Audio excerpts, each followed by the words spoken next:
रसूल करीम अम्मा बाद अऊज़ु बिल्लाहि मिनश शैतानिर रजीम बिस्मिल्लाहिर रहमानिर रहीम।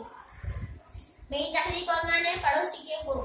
रसूलुल्लाह सल्लल्लाहु अलैहि वसल्लम ने फरमाया, खुदा की कसम उसमें ईमान नहीं, खुदा की कसम से वो साहिब ईमान नहीं। सहाबा ने अर्ज किया, या रसूलल्लाह कौन?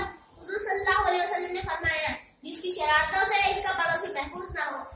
अबू शुरी उद्वी रज़ियल्लाहु ताला बयान करते हैं कि जब मैंने हुजूर सल्लल्लाहु अलैहि वसल्लम का ये फरमान सुना, जब मेरी दोनों आंखें हुजूर सल्लल्लाहु अलैहि वसल्लम को देख रही थी, आप सल्लल्लाहु अलैहि वसल्लम ने फरमाया, जो खुदा और आखिरत के दिन पर ईमान रखता हो उसे चाहिए कि वो पड़ोसी की इज्जत और तकरीम करे।